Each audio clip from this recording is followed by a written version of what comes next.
نصلی علی رسولہ الکریم اما بعد فاعوذ باللہ من الشیطان الرجیم بسم اللہ الرحمن الرحیم رب اشرح لی صدری ویسر لی امری واحلل عقدۃ من لسانی یفقہوا قولی۔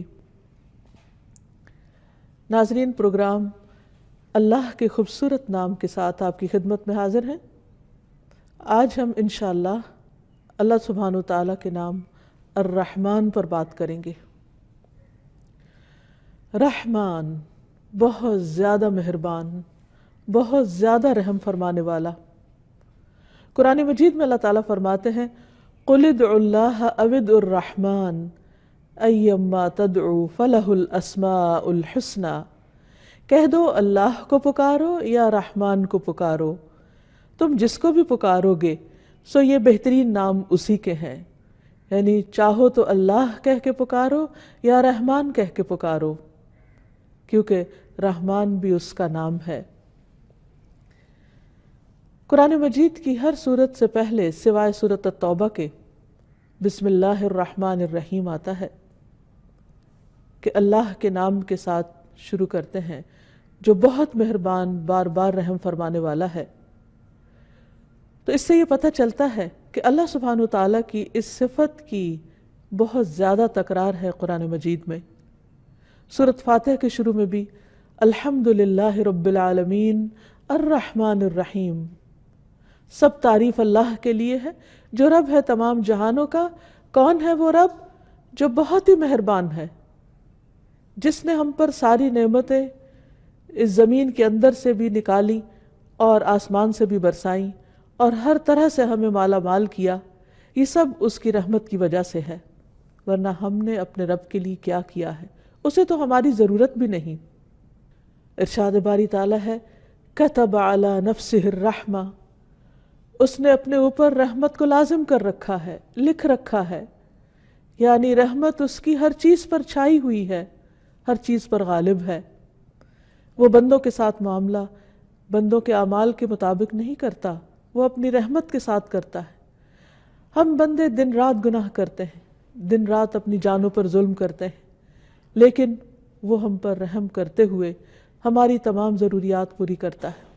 الرحمن، جو بہت ہی مہربان ہے، اس کی یہ رحمت صرف انسانوں پر ہی نہیں، تمام مخلوقات پر ہے، تمام حیوانات پر ہے۔ اور پھر یہ رحمت ہی ہے جو انسان کے لیے امید اور آرزو کے دروازے کھولتی ہے اور انسان کے اندر چھپی ہوئی فطرت کو ابھارتی ہے، اسے نیک عمل پر ابھارتی ہے، اس کے اندر سے خوف اور مایوسی کو دور دھکیلتی ہے اور انسان کے دل میں امن و امان کا احساس دلاتی ہے، کیونکہ اسے معلوم ہے کہ اس کا رب بہت ہی مہربان ہے، بہت ہی رحم فرمانے والا ہے، جو ہر حال میں اپنے بندے کا خیال رکھنے والا ہے، خواہ بندہ نیک کام کر رہا ہو یا گناہ کے کام کر رہا ہو۔ اور پھر یہ بھی یاد رہے کہ رحمان کا یہ نام صرف رحمان کے لیے خاص ہے، اس لیے کوئی شخص اپنا نام صرف رحمان نہیں رکھ سکتا۔ ہاں، اللہ سبحانہ وتعالیٰ کو جو نام پسند ہے وہ عبد الرحمن ہے، یعنی رحمان سے پہلے عبد کا لفظ لگایا جائے کہ بندہ خود رحمان نہیں، کیونکہ کسی بھی انسان کے اندر رحمان جیسی صفت نہیں ہو سکتی، ہاں وہ رحمان کا بندہ ضرور ہو سکتا ہے۔ قرآن مجید میں متعدد جگہوں پر اللہ سبحانہ وتعالیٰ کے اس نام کا ذکر آیا ہے، تقریباً 45 جگہوں پر بسم اللہ الرحمن الرحیم کے علاوہ، اور قرآن مجید کی ایک سورت بھی اس نام سے ہے، سورۃ الرحمن، جو بہت ہی خوبصورت اور بہت ہی پیاری سورت ہے، جس میں اللہ سبحانہ وتعالیٰ کی بہت ساری نعمتوں کا ذکر ہوا ہے جو اس نے اپنے بندوں کے لیے دنیا اور آخرت میں تیار کی ہیں۔ بہت ہی بہترین چیزیں، ان میں سے ایک ایک چیز کا نام لیا، لیکن حیرت ہوتی ہے کہ سب سے پہلے اس نے اپنی جس نعمت کا ذکر کیا ہے وہ قرآن کی تعلیم ہے۔ ارشاد باری تعالیٰ ہے، سورت کا آغاز ہوتا ہے الرحمن علم القرآن۔ کون ہے رحمان؟ کون ہے رحم فرمانے والا؟ کون ہے مہربان جو قرآن کی تعلیم دیتا ہے؟ گویا انسان کی جتنی بھی ضروریات ہیں وہ رحمان نے پوری کی، لیکن ان میں سے سب سے بڑی ضرورت یعنی ضرورت ہدایت کہ انسان اس زندگی میں کس طرح اپنے عقل اور شعور اور ہوش و حواس کو صحیح طور پر استعمال کرے، کسی بھی کام میں کون سا راستہ اختیار کرے۔ اس نے اس کے لیے انسان کو تنہا نہیں چھوڑ دیا۔ الذی اعطی کل شیء خلقہ ثم ہدی، جس نے ہر چیز کو ایک صورت بخشی پھر ان کو راہ دکھائی۔ جس طرح اس نے پودوں کو سکھایا کہ انہوں نے کیا پیدا کرنا ہے، کیسے ظاہر ہونا ہے، جس نے ایک چھوٹے سے چھوٹے جانور کو اپنا کام سکھایا، اسی نے انسان کو زندگی گزارنے کا مکمل ضابطہ حیات دیا، بہترین طریقہ سکھایا، انسان کی ہدایت کا بندوبست کیا اور قرآن کی تعلیم دی۔ پھر اس کے بعد خلق الانسان، انسان کی تخلیق کی بات ہوئی کہ یہ بھی اس کی رحمت ہے۔ علمہ البیان، اس کو بولنا سکھایا، اسے اظہار خیال کرنا سکھایا، یہ بھی رحمان کی رحمت ہے۔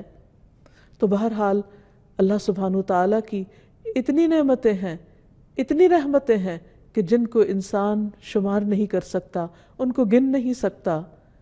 اسی لیے سورۃ الرحمن میں بار بار اس آیت کی تکرار ہوتی ہے، فَبِأَيِّ آلَاءِ رَبِّكُمَا تُكَذِّبَانِ، تم اپنے رب کی کون کون سی نعمتوں کا انکار کرو گے، کن کن نعمتوں کو جھٹلاؤ گے۔ تو ہم کسی بھی نعمت کا انکار نہیں کر سکتے، کیونکہ اگر رب عطا نہ کرے تو کوئی انسان یا کوئی دوسری مخلوق انسان کو یا دوسری مخلوقات کو وہ سب کچھ دے نہیں سکتی۔ اسی طرح قرآن مجید میں ایک اور جگہ پر آتا ہے، هو اللہ الذی لا الہ الا هو عالم الغیب والشہادہ هو الرحمن الرحیم، کہ وہ اللہ کون ہے، اس کا تعارف کیا ہے، وہی جس کے سوا کوئی الہ نہیں، جو غیب اور حاضر کا جاننے والا، جو بہت ہی مہربان، بہت ہی لطف و کرم کرنے والا اور بار بار رحم کرنے والا رب ہے۔ ایک اور جگہ پر فرمایا کہ یہ قرآن تنزیل من الرحمن الرحیم، یہ رحمان الرحیم کی طرف سے نازل کردہ ہے۔ یہاں پر ایک اور حیرت کی بات یہ ہے کہ رحمان کے ساتھ مزید تاکید کے لیے صفت الرحیم کا بھی بار بار ذکر آتا ہے، یعنی اس کی رحمت خاص بھی ہے اور اس کی رحمت عام بھی ہے، اس کی رحمت انسانوں پر بھی ہے اور اس کی رحمت حیوانوں پر بھی ہے، اس کی رحمت ماننے والوں پر بھی ہے اور اس کی رحمت ان پر بھی ہے جو اس کے وجود کا ہی انکار کرتے ہیں یا اس کے ساتھ دوسروں کو شریک ٹھہراتے ہیں۔ ایسی رحمت اور کس کے اندر ہوگی؟ پھر اسی طرح نبی صلی اللہ علیہ وسلم نے بھی متعدد احادیث میں اللہ سبحانہ تعالیٰ کی اس صفت کا ذکر کیا ہے، اس نام کا ذکر کیا ہے اور اس کی نسبت سے کچھ تعلیمات دی ہیں۔ مثلا ایک حدیث میں نبی صلی اللہ علیہ وسلم نے فرمایا، گھوڑے 3 قسم کے ہوتے ہیں، بعض گھوڑے تو رحمان کے ہوتے ہیں اور بعض انسان کے اور بعض شیطان کے، اور رحمان کا گھوڑا تو وہ ہوتا ہے جسے اللہ کے راستے میں باندھا جائے۔ تو گویا اللہ سبحانہ تعالیٰ کی یہ رحمت ہے کہ اس نے ہمارے لیے سواریوں کا انتظام کیا، یہ اس کی رحمت ہے کہ اس نے ہمارے کھانے پینے کے لیے طرح طرح کی چیزیں اگائیں، اس کی رحمت ہے کہ اس نے ہمارے زبان کو ذائقہ کی قوت دی کہ ہم مختلف چیزوں کو چکھ سکیں اور ان سے لطف اٹھا سکیں۔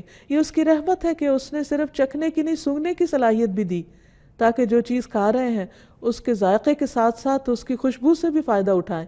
پھر اس نے ہمیں دیکھنے کی صلاحیت بخشی، یہ بھی اس کی رحمت ہے کہ جب ہم دیکھتے ہیں تو دیکھ کر بھی اس سے لطف اٹھاتے ہیں۔ پھر اسی طرح اس نے چھونے کی صلاحیت دی، اس کی مختلف طرح کی نعمتوں کو جب ہم کھا رہے ہوتے ہیں، استعمال کر رہے ہوتے ہیں تو ان کو ہاتھوں سے چھو کر بھی ایک لذت حاصل کرتے ہیں۔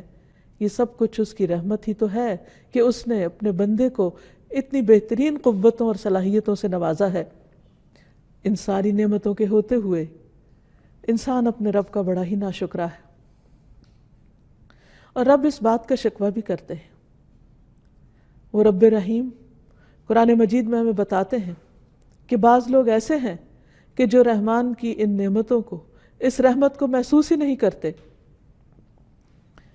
قرآن مجید میں آتا ہے وَإِذَا رَآكَ الَّذِينَ كَفَرُوا إِن يَتَّخِذُونَكَ إِلَّا هُزُوًا أَهَذَا الَّذِي يَذْكُرُ آلِهَتَكُمْ وَهُمْ بِذِكْرِ الرَّحْمَنِ هُمْ كَافِرُونَ۔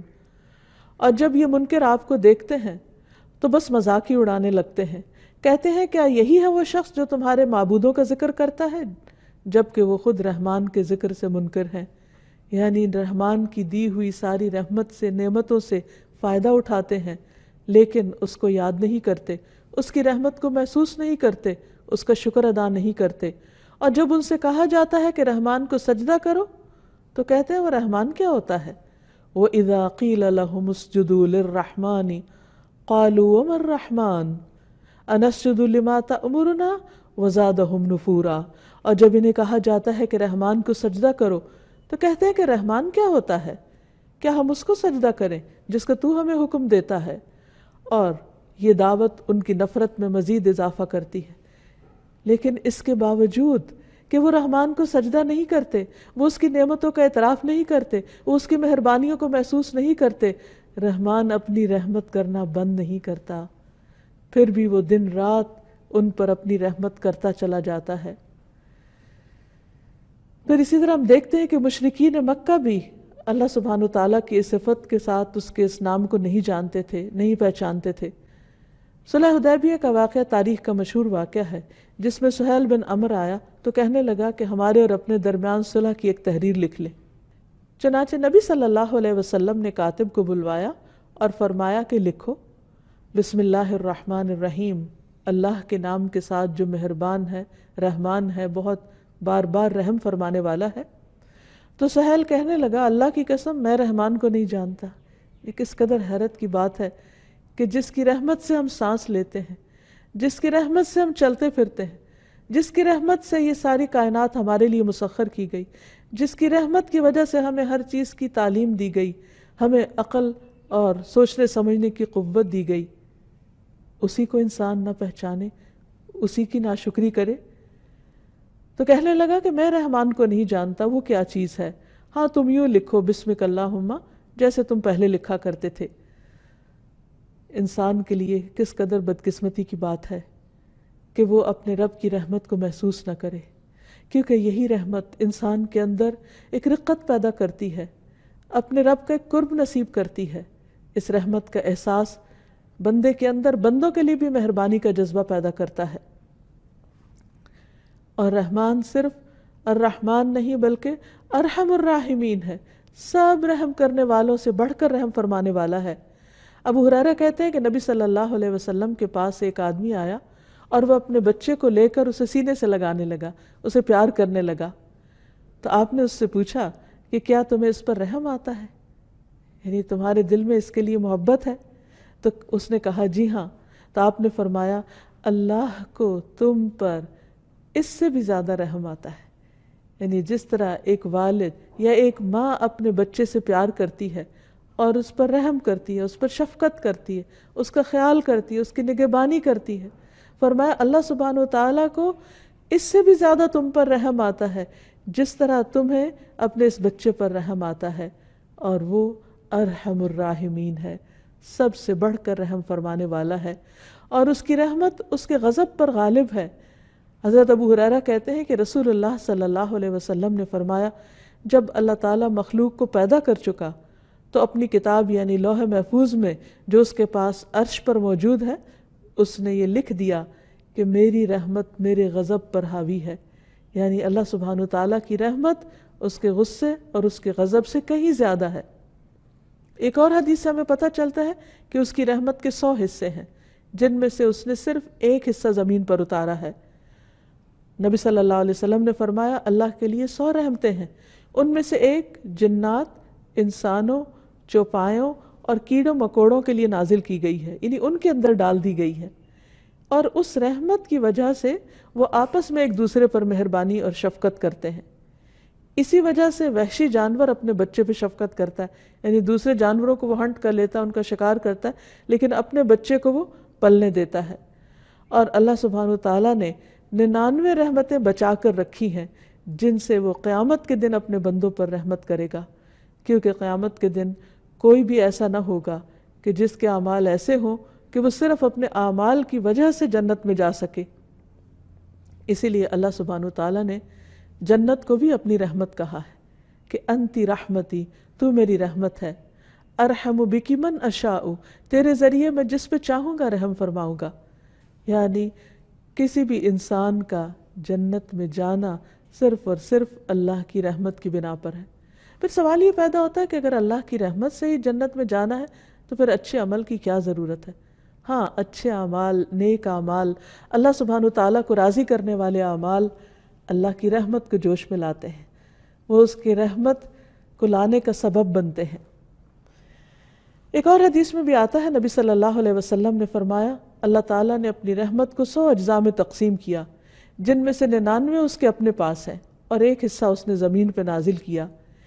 اسی وجہ سے، اس ایک حصے کی وجہ سے جو اس نے پوری مخلوق کے اندر بانٹ دیا، مخلوق ایک دوسرے کے ساتھ نرمی اور مہربانی کا معاملہ کرتی ہے، اچھائی سے پیش آتی ہے، یہاں تک کہ گھوڑا اپنے بچے پر پاؤں نہیں مارتا، یعنی وہ جو ہر چیز کو پاؤں کے ساتھ دھکیل دیتا ہے وہ اپنے بچے کو نہیں دھکیلتا، اس اندیشے کے تحت کہ اسے کوئی نقصان نہ ہو۔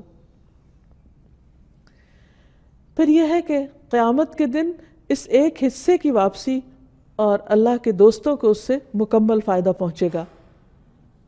اللہ سبحانہ وتعالیٰ نے یہ جو ایک حصہ رحمت کا دنیا میں اتارا ہے، قیامت کے دن یہ بھی اپنے 99 حصوں میں ڈال کر 100 پوری کر کے اپنے اولیاء اور اپنے دوستوں پر نچھاور فرمائے گا۔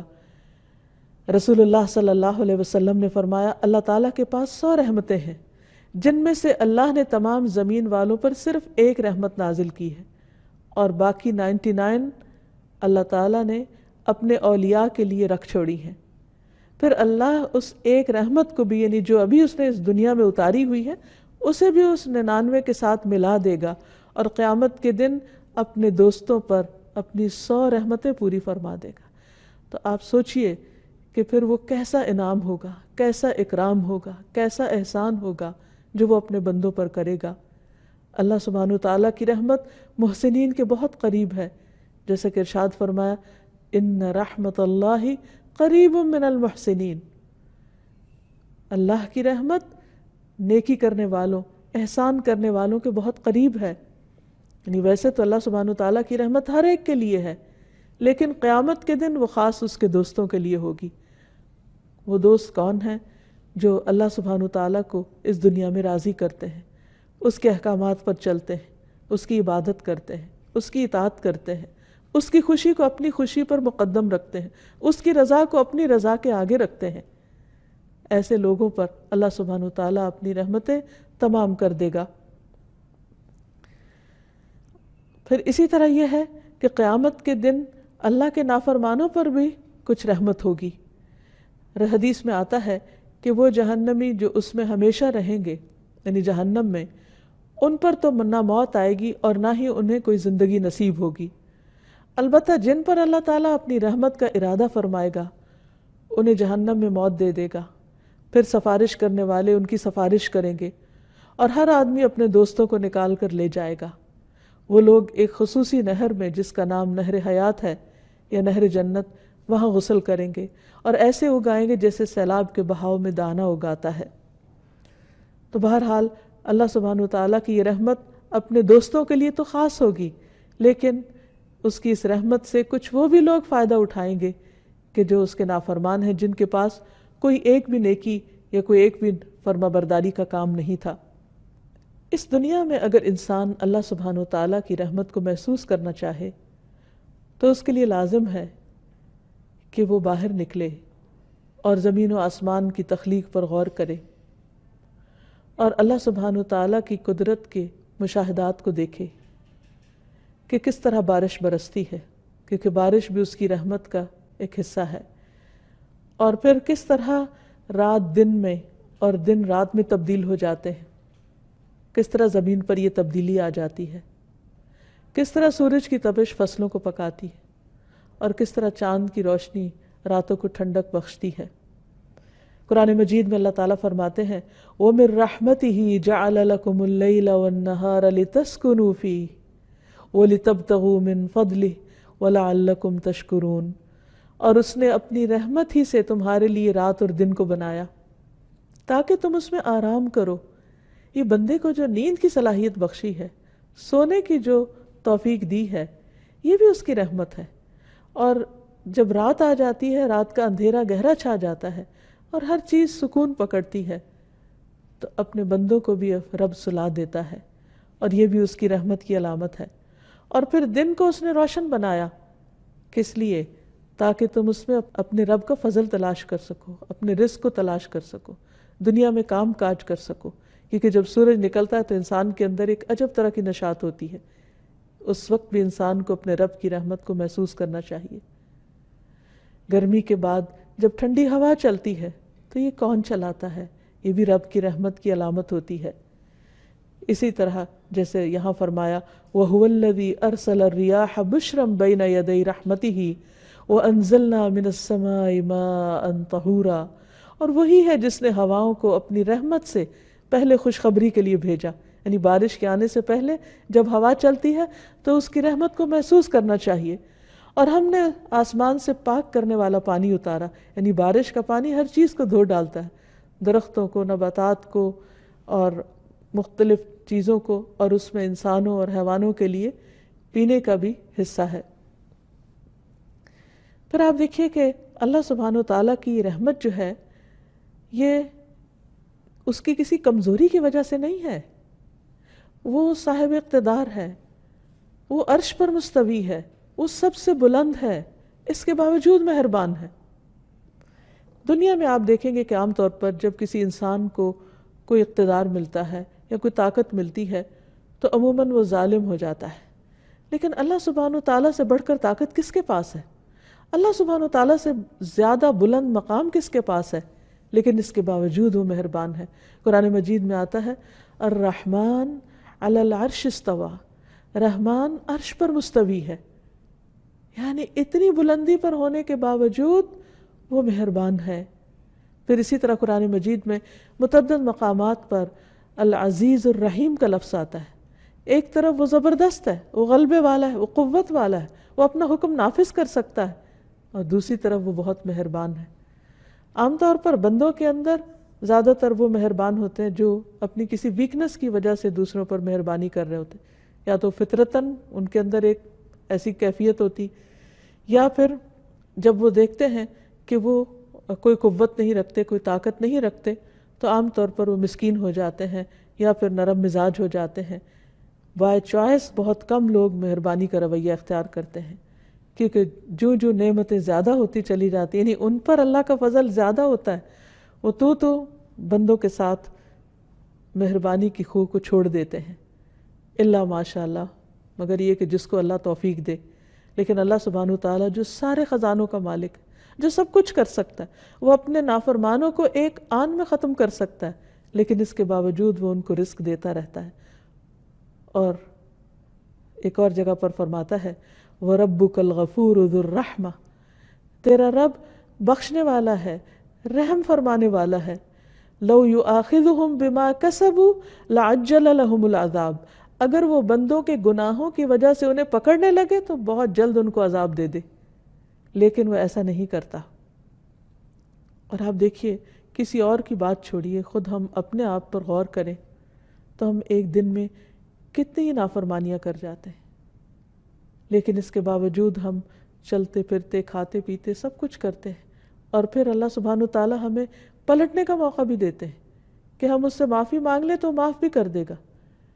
یعنی ساری نعمتیں لینے کے بعد حق تو یہ تھا کہ ہم اس کا شکر ادا کرتے، اس کی فرما برداری کرتے، اس کو خوش کرتے، لیکن الٹا ہم اس کو ناراض کرتے۔ جب ناراض کر چکتے تو وہ پھر بھی ہمیں نہیں چھوڑتا، اس کی رحمت کو دیکھیے، پھر وہ اپنی طرف بلاتا ہے کہ آؤ اپنے رب کی طرف پلٹ آؤ، اس کی رحمت تمہیں ڈھانپ لے گی۔ پھر آپ دیکھیے کہ دنیا میں یہ ساری نعمتیں، یہ رحمتیں تو سب کے لیے عام ہیں، لیکن ایک دن پھر ایسا آئے گا کہ جب بندوں میں فرق کر دیا جائے گا، ایک طرف اس کے اطاعت گزار بندے ہوں گے جن پر وہ اپنی ساری نعمتیں اور رحمتیں پوری کرے گا، اور دوسری طرف اس کے گناہگار بندے ہوں گے۔ ان گناہگاروں میں سے بھی وہ بہت کو بخش دے گا، ہاں صرف ان کو چھوڑ دے گا جو شرک کرنے والے ہوں گے، کیونکہ اللہ سبحانہ وتعالیٰ نے فرمایا کہ اللہ تعالیٰ سارے گناہوں کو معاف کر دے گا، ہاں شرک تو شرک کا گناہ نہیں معاف کرے گا۔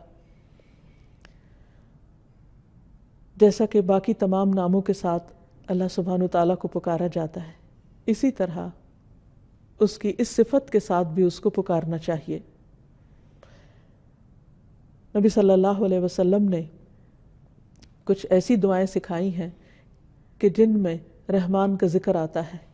مثلا قرض کی ادائیگی میں آسانی کے لیے رحمان کو پکارنا چاہیے۔ حضرت انس کی روایت ہے کہ رسول اللہ صلی اللہ علیہ وسلم نے حضرت معاذ سے فرمایا، کیا میں تمہیں ایسی دعا سکھاؤں کہ اگر تم اس کے ساتھ دعا کرو تو تم پر احد پہاڑ کے برابر بھی قرضہ ہو تو اللہ تعالیٰ تم سے ادا کر دے گا۔ اے معاذ یہ پڑھا کرو، اللہم مالک الملک تؤتی الملک من تشاء وتنزع الملک ممن تشاء وتعز من تشاء وتذل من تشاء بیدک الخیر انک علی کل شیء قدیر رحمن الدنیا والآخرة ورحیمہما تعطیہما من تشاء وتمنع منہما من تشاء ارحمنی رحمتا تغنینی بہا عن رحمت من سواک۔ اے اللہ بادشاہت کے مالک، تو جسے چاہتا ہے بادشاہت عطا کرتا ہے، جس سے چاہتا ہے ملک چھین لیتا ہے، جس کو تو چاہتا ہے عزت دیتا ہے اور جس کو تو چاہتا ہے ذلیل کر دیتا ہے۔ تیرے ہی ہاتھ میں خیر و بھلائی ہے اور تو ہی ہر چیز پر قدرت رکھتا ہے۔ دنیا اور آخرت کا رحمان اور رحم کرنے والا ہے۔ تو جسے چاہتا ہے دنیا اور آخرت دیتا ہے اور ان کو جن سے چاہتا ہے روک دیتا ہے، یعنی جسے چاہے دونوں جگہ دے اور جن سے چاہے روک لے، کیونکہ ہر چیز تیرے اختیار میں ہے۔ مجھ پر ایسی رحمت سے رحم فرما، کیا خوبصورت انداز ہے۔ یا رب تو مجھ پر ایسی رحمت سے رحم فرما جو مجھے تیرے علاوہ کی رحمت سے بے نیاز کر دے، پھر میں کسی اور کی طرف نہ دیکھوں، تو ہی اپنا کرم فرما دے۔ تو جو شخص اس طریقے سے اپنے رب سے مانگتا ہے، اللہ سبحانہ وتعالیٰ اس کے اوپر سے بڑا قرض اتار دیتے ہیں، خواہ احد پہاڑ جتنا ہی کیوں نہ ہو۔ اسی طرح ہم دیکھتے ہیں کہ اللہ سبحانہ وتعالیٰ کی رحمت کی دعائیں مختلف انداز میں نبی صلی اللہ علیہ وسلم نے کی۔ مثلا نماز کے دوران 2 سجدوں کے بیچ میں جو دعا ہے، اللہم اغفر لی ورحمنی، اے اللہ مجھے بخش دے اور مجھ پر رحم فرما۔ اسی طرح قرآنی دعاؤں میں بھی واعف عنا واغفر لنا ورحمنا کے الفاظ آتے ہیں کہ اے اللہ تو ہمیں معاف کر دے، ہمیں بخش دے اور ہم پر رحم فرما۔ والدین کے لیے خاص دعا جو اللہ تعالیٰ نے سکھائی اپنے بندوں کو، وہ بھی رحمت ہی کی دعا ہے۔ وَقُلْ رَبِّ ارْحَمْهُمَا كَمَا رَبَّيَانِي صَغِيرًا، اے اللہ ان دونوں پر یعنی میرے والدین پر رحم فرما جیسے انہوں نے چھوٹا ہونے کی حالت میں مجھے پالا تھا، یعنی جیسے یہ میرے لیے مہربان تھے تو ان کے لیے مہربان ہو جا۔ ایک اور جگہ پر آتا ہے وَقُلْ رَبِّ اغْفِرْ وَارْحَمْ وَأَنْتَ خَيْرُ الرَّاحِمِينَ، آپ کہہ دیجئے اے میرے رب بخش دے اور رحم فرما، اور تو رحم کرنے والوں میں سب سے زیادہ رحم فرمانے والا ہے۔ پھر اسی طرح ایوب علیہ السلام کی تکلیف جب زیادہ ہو گئی تو انہوں نے اپنے رب کو پکارا، انی مسنی الضر وانت ارحم الراحمین، تو رب کی رحمت جوش میں آ گئی اور ان کی تکلیف جو پچھلے 18 سال سے ان کے لیے باعث اذیت تھی، اللہ سبحانہ وتعالیٰ نے ان کی تکلیف کو اس دعا کی وجہ سے دور کر دیا۔ پھر اسی طرح موسیٰ علیہ السلام نے دعا مانگی، رب اغفر لی ولأخی وادخلنا فی رحمتک وانت ارحم الراحمین، اللہ مجھے بخش دے اور میرے بھائی کو بخش دے اور ہمیں اپنی رحمت میں داخل کر لے، اور تو سب سے بڑھ کر رحم فرمانے والا ہے۔ تو بات یہ ہے کہ انسان پر جس بھی قسم کی مشکلات ہوں اور اس کے جیسے بھی حالات ہوں اور وہ جتنا بھی گناہ گار ہو، اس نے کوئی بھی اگر زندگی میں زیادتی کی ہو تو اسے اپنے رب کی رحمت سے مایوس نہیں ہونا چاہیے، اسے رب کو یا رحمان کہہ کر اس کی رحمت کا مطالبہ کرنا چاہیے، اس کی رحمت کی دعا کرنی چاہیے، اس کی رحمت کو جوش میں لانا چاہیے، اسی کے دامن میں پناہ لینی چاہیے، اس لیے کہ وہ سب سے بڑھ کر رحم فرمانے والا ہے۔ کبھی بھی شیطان اگر دل میں یہ وسوسہ ڈالے کہ تم نے تو اتنے گناہ کر لیے ہیں کہ تمہاری دعا نہیں سنی جائے گی، تو اس خیال کو جھٹک دیجئے۔ بندہ ہمیشہ یہ یاد رکھے کہ میرا رب سب سے بڑھ کر رحمان ہے، ارحم الراحمین ہے، سب سے بڑھ کے رحم فرمانے والا ہے، اس لیے میں اسی کے در پر جھک جاؤں گا، اسی سے مانگوں گا اور وہ مجھ پر ضرور رحم فرمائے گا۔ پورے یقین اور پورے اعتماد کے ساتھ پکارتے رہیے۔ اب سوال یہ پیدا ہوتا ہے کہ اگر رب اتنا مہربان ہے تو بندے کو کیا کرنا چاہیے؟ ہمارے لیے کیا حکم ہے؟ پہلی بات تو یہ کہ رب کی رحمت کو محسوس کریں، مختلف آیات اور مختلف نشانیوں میں اس کی رحمت کو پہچانیں، خود اپنے وجود اور خود کو ملنے والی نعمتوں کی پہچان کریں، ان کو شمار کریں، ان کا احساس کریں، پھر اپنے گناہوں کو دیکھیں اور پھر اپنے اندر ایسی صفات پیدا کرنے کی کوشش کریں کہ جو رحمان کو پسند ہو، تاکہ ہم عباد الرحمن بن جائیں۔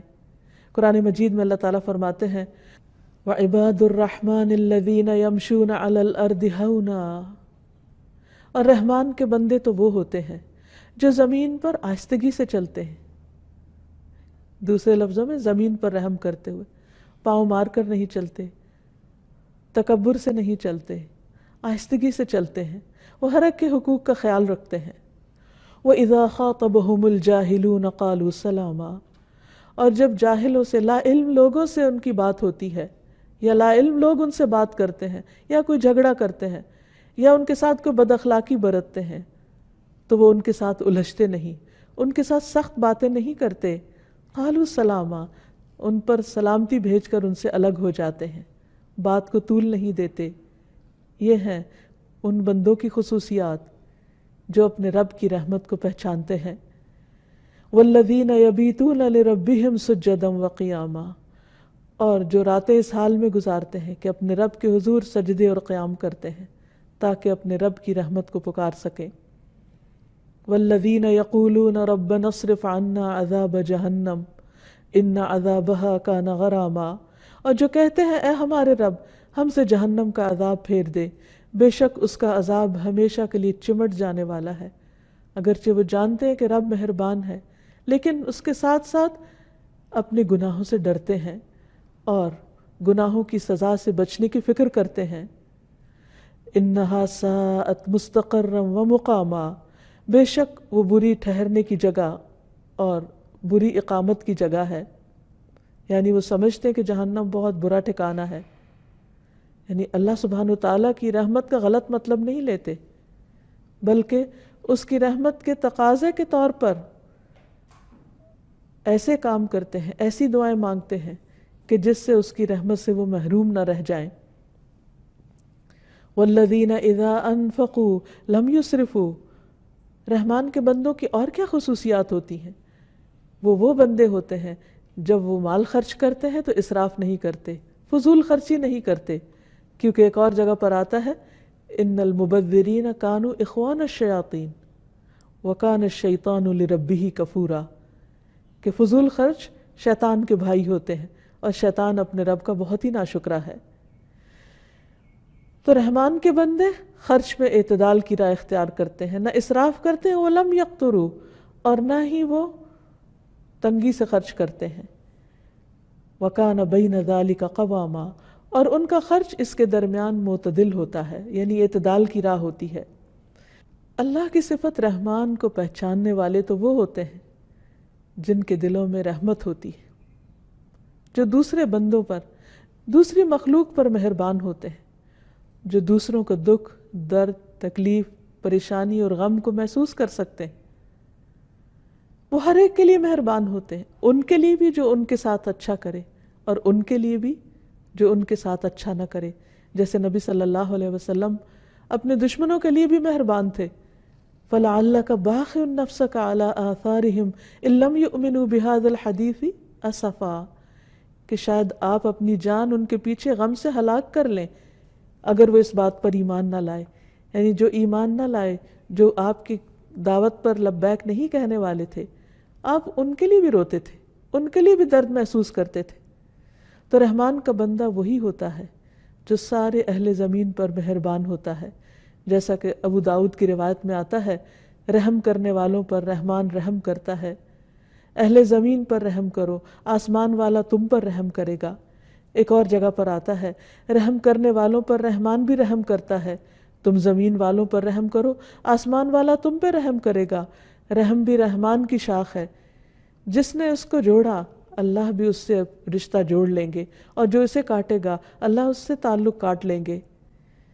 رحم کریں گے تو رحم پائیں گے۔ ایک مرتبہ نبی صلی اللہ علیہ وسلم نے منبر پر یہ بات ارشاد فرمائی، تم رحم کرو تو تم پر بھی رحم کیا جائے گا، تم معاف کر دو تو تمہیں بھی معاف کر دیا جائے گا۔ اور فرمایا ہلاکت ہے ان لوگوں کے لیے جو صرف باتیں سنتے ہی ہیں، ہلاکت ہے ان لوگوں کے لیے جو اپنے گناہوں پر جانتے بوجھتے اصرار کرتے رہتے ہیں۔ پھر انسان کی یہ رحمت صرف گھر سے باہر کے لوگوں کے ساتھ نہیں ہونی چاہیے، گھر والوں کے ساتھ بھی ہونی چاہیے۔ حضرت انس کہتے ہیں کہ رسول اللہ صلی اللہ علیہ وسلم اپنے گھر والوں اور بچوں کے لیے بہت رحم دل تھے، یعنی جو جتنا کمزور ہو اس کے ساتھ اتنی ہی مہربانی کا سلوک ہو۔ حضرت ابو ہریرہ کہتے ہیں کہ رسول اللہ صلی اللہ علیہ وسلم نے حضرت حسن بن علی کو بوسہ دیا تو آپ کے پاس اقرا بن حابس بیٹھے ہوئے تھے، تو انہوں نے کہا میرے 10 بیٹے ہیں اور میں نے ان میں سے کبھی کسی کو نہیں چوما۔ آپ نے ان کی طرف دیکھا اور فرمایا جو رحم نہیں کرتا اس پر رحم نہیں کیا جاتا۔ ایک اور جگہ پر آتا ہے کہ اگر اللہ نے تیرے دل سے رحم چھین لیا ہے تو میں کیا کر سکتا ہوں۔ تو گویا چھوٹے بچوں کے ساتھ رحمت اور شفقت کا معاملہ، پھر فقراء اور مساکین کے ساتھ۔ بعض اوقات ہم کوئی بیمار ہو، کوئی دکھی ہو، تکلیف میں ہو، اس کے ساتھ پھر بھی مہربانی کا سلوک کر لیتے ہیں، لیکن عموماً سوسائٹی کے محروم طبقات فقراء اور مساکین کے لیے نہیں سوچتے۔ حالانکہ ابو ذر رضی اللہ عنہ کی روایت میں ہے کہ مجھے میرے خلیل نے 5 باتوں کا حکم دیا، یعنی نبی صلی اللہ علیہ وسلم جو میرے دوست تھے انہوں نے 5 چیزوں کا حکم دیا۔ نمبر 1 مساکین پر رحم کرنے اور ان سے قریب رہنے کا۔ نمبر 2 اپنے سے نیچے والے کو دیکھنے اور اوپر والے کو نہ دیکھنے کا۔ نمبر 3 صلہ رحمی کرنے کا کہ اس کو نہ توڑا جائے۔